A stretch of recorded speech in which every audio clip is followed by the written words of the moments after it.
Le prophète du peuple, le sac qu'on a eu. Pourquoi aller à Kebendete? Ah. Le sac qu'on a eu, ce qui est moni pour Kazamba, quand il n'a pas il sont des oui, pasteur, prophète, tu rencontres la même chose dans papa. Prophète John Ngefa, le sac. Quel est mis le col à bateau, mon sous tabac, imboko, mais ça, mon sous mon coco. Pasteur ici au Congo, par exemple, président SCC. C'est un bon pasteur. Oui, oui. Par exemple, je peux donner aussi. Non, non, pas Mukuna. Oh, non, Mukuna, tant que Mukuna. Mukuna Bazali, possible. Il va dire possible.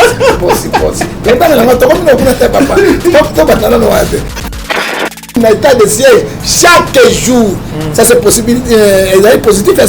Ça dit quoi? Jean 8,44, le père de mon sang, c'est le diable. Moi, je déconsidère Mukuna. Il n'est pas pasteur. Si je comprends bien, ceci n'a eu les que aux son gouvernement. Mais jusque-là, il n'y a pas de preuve. Attends, monsieur, attends. Ouh! Assali attenance. Son maquillage. Vous mettez la cabine là, ah, ça c'est mon bureau, église à moi, c'est propre pays. Hein, papa? Hein? On s'en va à Ezalina, on est dans le bureau à Baninga. Na volule en botte na bombi sur yanga. On s'en va à un homme de la détermination.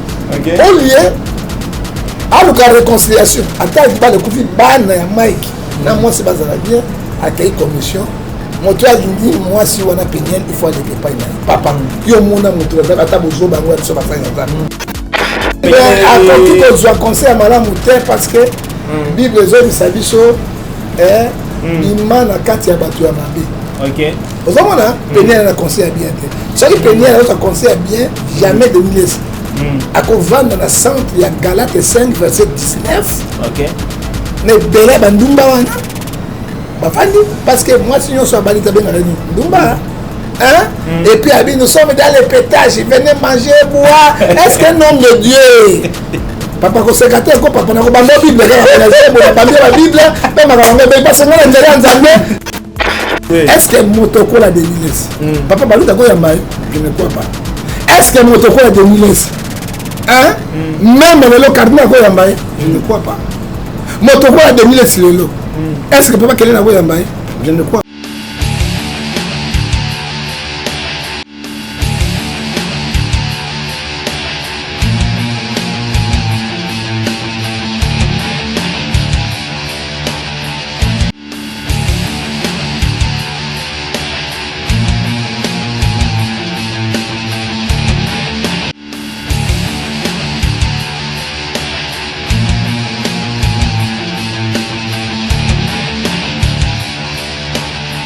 Mesdames et messieurs, chers internautes, vous allez souhaiter Bino le bienvenue dans la chaîne Nabino Joshua News.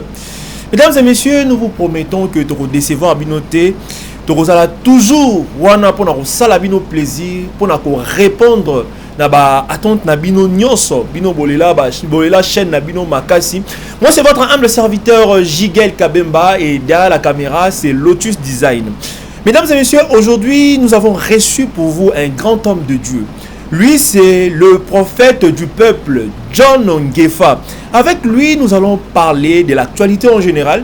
Donc aussi, il y a annulation, il y a concert, il y a artistes, il y a affaires combattants, vraiment, ils allaient continuer toujours, retourner à paix, par rapport à l'observation, ce qui est bilan, il y a combattants, il y a combat, on a des bandits, et ça, vraiment, nini. Et en même temps, l'actualité en ce qui concerne la politique, l'église corps du Christ.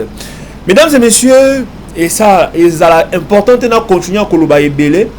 Je vais demander à mon réalisateur si nous parlons le même langage, à un peu Fongo la chant, Bananzambe, internaute, Bomona, Monsali Nanzambe, le grand homme de Dieu, prophète John Ngefa. Le prophète du peuple, John Ngefa, Mbote Moye. Mbote, journaliste, Nzambe Apambulayo. Oui, oui. Parce que le Kumu, ma sang de raison n'est pas Nzambe. Oui. Éclairé chapitre 8, verset 8, le bête moto, ami tout à tout, le pas allé me conduire à souffrir. Et aux alliés, à tant minute, moi, me conduire. likolo ya liwate tobondela nzambe tata totiki mboko na maboko na yo totiki peuple congolais baza kosouffrir na bakonzo ya pelengendu ya poloso bayebi libumu na bango ya peuple congolais te yawa mawana ekitaka te na biso toza kobika na miracle na nzambe toyebi esika tozokende mpe tokozonga te opesi biso mboka kongo mboka ya bomengo bozwi biloko nyonso peuple dans les misères tata toloba nini totiki mpe badiaspora nyonso maboko na yo batela bango suna bango nde balesaka biso babokolaka biso basalisaka biso maboko na moto kolesala kati na bango kolola filisi mosika baaccident mosika malade mosika mpo bango bakoma l'état kena démissionnaire kolobana na biso mpo sukisanga biso nakomona tata mpe na mwana na molimo mosantu amen. Mais pasteur, on a un rapport au fond d'Abatou. Jérémie 33, verset 3, évoquez-moi, je te répondrai. Matthieu 11, 28, pour que ça me couvre pas en zane. Si je suis un homme de Dieu, comme la population souffre ensemble avec moi, na kozwa mikumba, parce que pas mon tour sur ça y a déception. Tu peux c'est le gouvernement déception. La présidente de la République déception. N'a pas parlé, ce sont des démissionnaires. Nzambe asima mokili na ye parce que mokonzi ya pema ezali ne nzambe nzambe apesi so Congo mboka tomona na kita na biloko nyonso article 58 ya constitution ba matière premier nyonso ya congolais bazala équitablement mais tout le monde ka yango te ba matière premier bakabolaka présidence parlement gouvernement ministre bourgmestre chef de localité biso misusu bambwana bango nous sommes les chiens. Ils n'ont pas l'amour avec la population congolaise. Moi, nous avons participé à Yango. Je ne suis pas d'accord de ça. Personne ne le sait comme ça. Le prophète du peuple est le sac qu'on a eu. Pourquoi aller à Kebendete? Le sac qu'on a eu. Ceux qui ont moni pour Gazamba, Koti Nandako, le bail, ils sont des ziki comme oui, pasteur, prophète, ton compte à la chose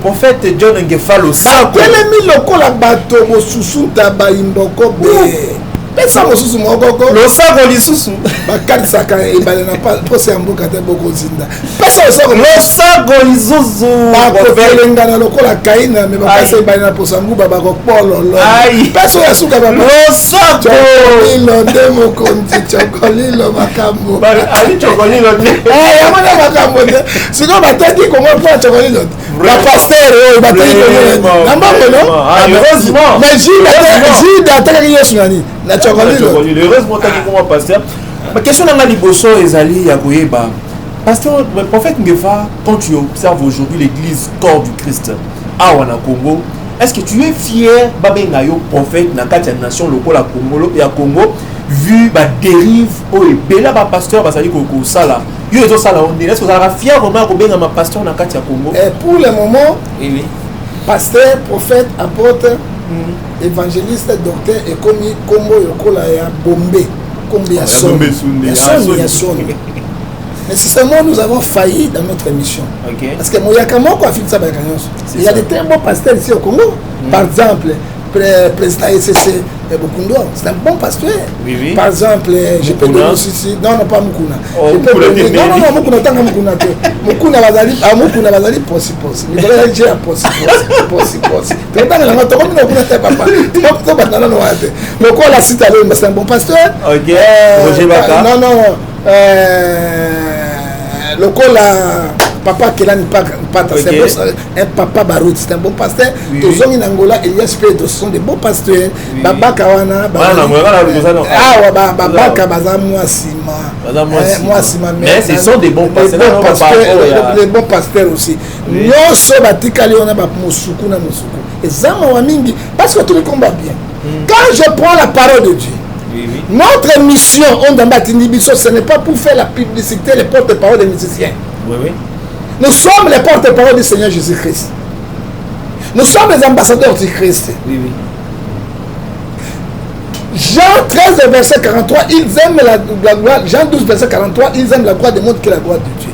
Notre mission, la ligne Matthieu 10, verset 7 à 8, allez prêcher, dites le royaume de ses proches. C'est ça. Deuxième mission, la Bisso, et allez lire 12, 31 à 40.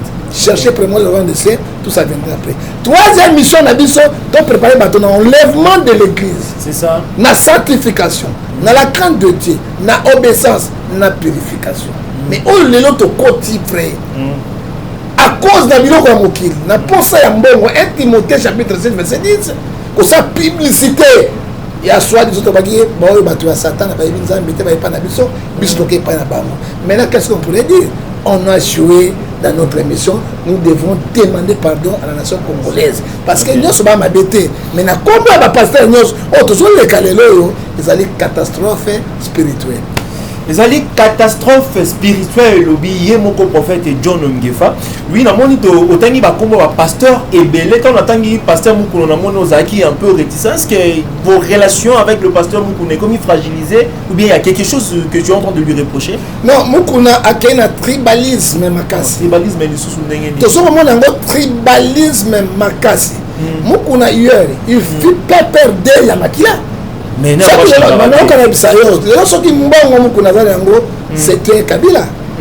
Moi, si je suis Kabila, mais papa, l'église d'école, ça rappelle. Non, papa, l'église d'école, ça tous à reconnaissance la vie. Hein, papa? Bible, le Bible, Matthieu 10, verset 40 à 41, après ça, Maïa Pam, quoi, la Pam, ça savait.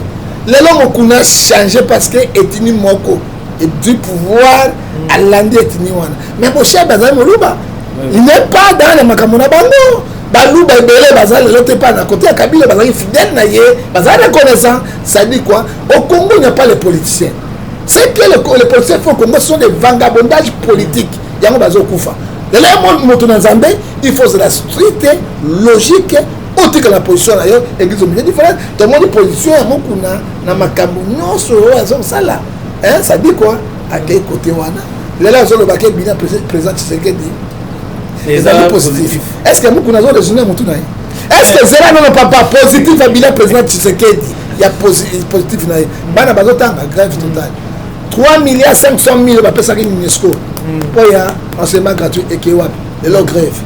Nani amokuna et alors bien président Tshisekedi ok.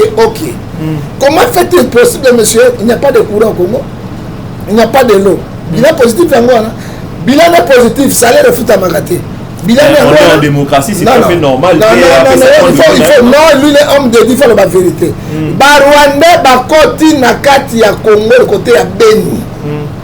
Hein? Sabakuta basoda sans quoi bakoti, basa pagaille kuna bazozonga. Et nous, on habite dans la sécurité. Les gens meurent à Beni dans l'état de siège chaque jour. Ça, c'est possible. Et positif, ça dit quoi? Jean 8, 44, les pères de mon sang, c'est le diable. Moi, je déconsidère que Mukuna, il n'est pas pasteur. Si je comprends bien, ceci n'a pas que Oza d'accord dans l'opinion de Mukuna. Mais le changement, Mukuna change à Kanaï, non? Pourquoi ça pose ces là qui vont être conscient que maintenant les moments il y a Kabila nous dit que non té na migré n'a bien changé de côté mais ça un homme de Dieu devant la chair et chair. J'ai suivi mon coup qui disait Tatou Kabila. Moi-même, je suivi. Oui, et quand je voyais, je commence à pleurer. Vous mettez la Kabila, ma pauvre. Ah, la communauté. Je commence à pleurer, moi. Un homme de Dieu qui fait la propagande d'un criminel, un sanguinaire. Le pays aujourd'hui est chaos à cause de lui, avec son gouvernement. Mais jusque-là, il n'y a pas de preuve contre lui. Attends, monsieur, attends. Ouh! Asali attenance. Son maquillage. Vous mettez la Kabila,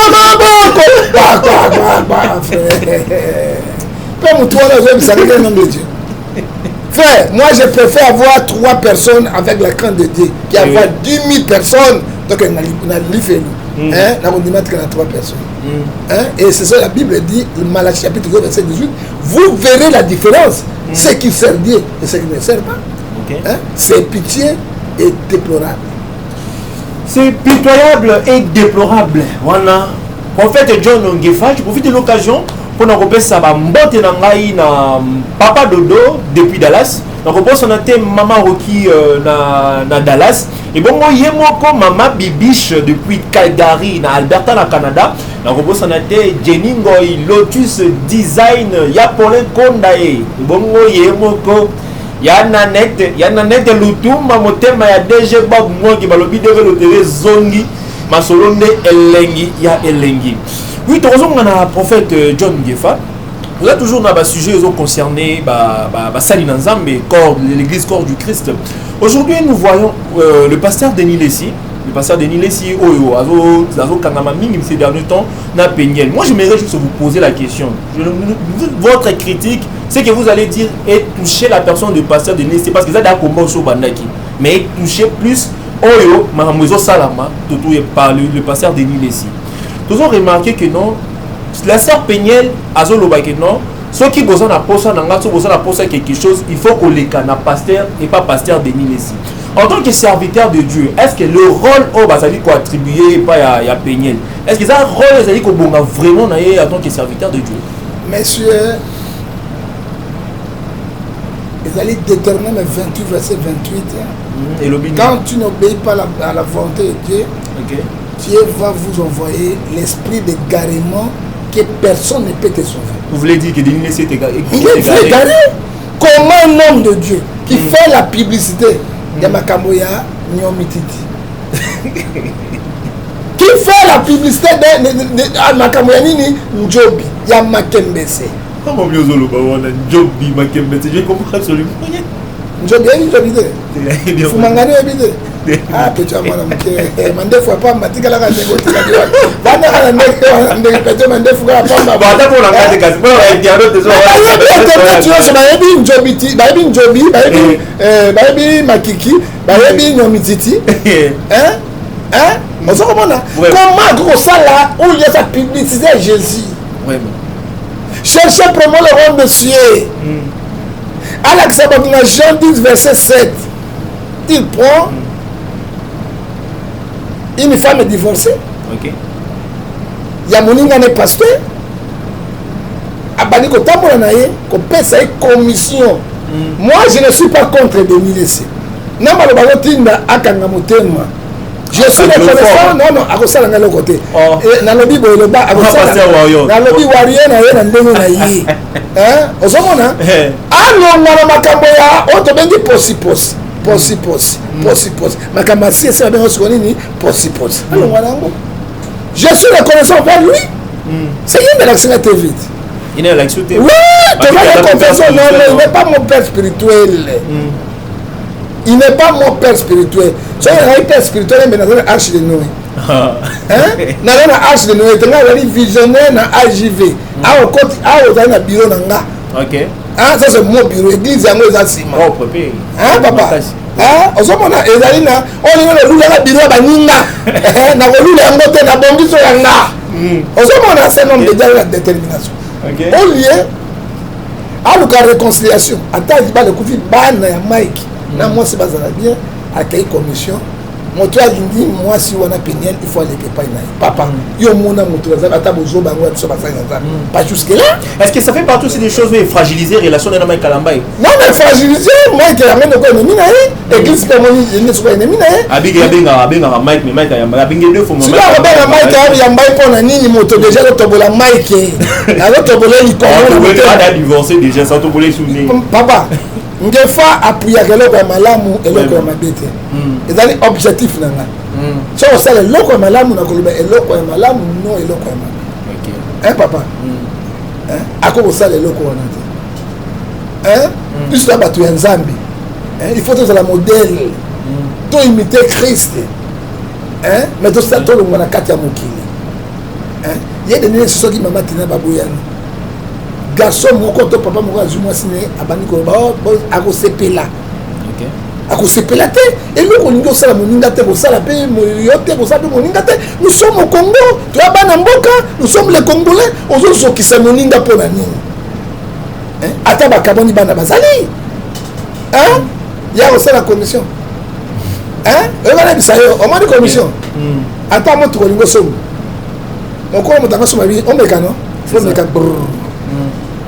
kwango bafungola bo baliaka yango te oyebita nango bapoussière na baso etoni na kati ozomona sikoyo ye moko commissionnaire relation nini ezali ye na mwana wana oyo yokana bisa yo epuis mwana pasteur aza na famille chrétienne ya pasteur est-ce que mwana pasteur papa naza vive akufi te parce abi mwana na ngai parce que papa apeniel nani pasteur non denie esatika kokota makambo etali ye te Et quand tu observes, le vélo très important. Mais tant que le lobby qui a ça même moi la pasteur et puis tant que le lobby qui est non aux joueurs à la commissionnaire parce que on va quoi le monde. Mais il faut mécano. Oui, il faut mécano. Tant qu'on observer les relations. Camion, est-ce que sur ma voiture on me dit le prophète du peuple. Tant qu'on observer les relations en tant que serviteur de Dieu, en tant qu'observateur. Aujourd'hui, on a intérêt à dénier ces couples aux alani n'est pas peignant. Intérêt à dénier, c'est moi en tant que prophète de Dieu. Ok. Intérêt à les agneaux mititi. Vraiment. Oui, les agneaux mititi. Ah, intérêt à les agneaux mititi. On a peigné. Tu sens vraiment que peigné a recevoir un conseil moral de ça la non, à quand tu conseil à madame Mouter parce que Bible les hommes sabiso bima na kati ya batu ya mabe. OK. Aux hommes là, peigné na conseil bien. Ce qui peigné na conseil bien, jamais de milles. À qu'on vend dans la centre, il y a Galates 5 verset 19. OK. Ne bele bandumba wana. Bafandi parce que moi si on soit balita ben na ndumba. Hein? Et puis nous sommes dans les pétages, venez manger, boire. Est-ce qu'un homme de Dieu papa consécrateur ko papa na ko bamba Bible la Bible pe makanga be parce que na ndela nzambe na saka na kati moto atinga ba verse nzambe moto atinga nzambe papa papa na famille pauvre vraiment comme ba natenge fa même qui répond à Yesu na kamo ya Yesu je vais défendre la parole de Dieu l'église ya nzambe te suka je suis pas pour je suis pas contre est-ce que ça vous condamnez plus Ephésiens 5 verset 11 condamner tous les œuvres faites des mots et puis moi corps ya moto nzambe o ezali sanctifié hein moi je suis open tala fumangani munene avandeli na oyo venez boire venez boire venez manger nous sommes dans la pétasse mais il y a la pétasse nous sommes dans la pétasse mais le lendemain passer Moussoukou nous sommes dans le Moussoukou et puis Moussoukou a battu possi il y a moi pour ramener pour les vraiment mesdames et messieurs chers internautes c'est le prophète John Gay fallait vraiment se raser le ballon la vérité il n'est pas contre le serviteur de Dieu aujourd'hui contre le ZAC exact qui ça l'église quand vous Christ est-ce que motoko la déniles papa baluta ko ya mayo je ne crois pas est-ce que motoko la déniles hein même le cardinal ko ya mayo je ne crois pas motoko la déniles lelo est-ce que papa kelena ko ya mayo je ne crois pas hein pourquoi la Bible nous dit Matthieu 7 verset 16 vous les reconnaîtrez par les fruits hein avancement corps de Christ ça les lobbies sur ma pasteur nous sommes devenus comme les aventuriers donc là est-ce qu'on cale pas te compter ma boloko hein to bima ba ditere kala on jobi nan jobi les autres côté na ba escroquerie moko oyo moto so mo passer à côté abani ko banga abi ay ko ko mo se prendre ngai alors à cause de nini moyaka moko a fini ça ba yaka nyoso a se repentir na Joël chapitre 2 c'est fini moi je suis pas contre lui. Amen.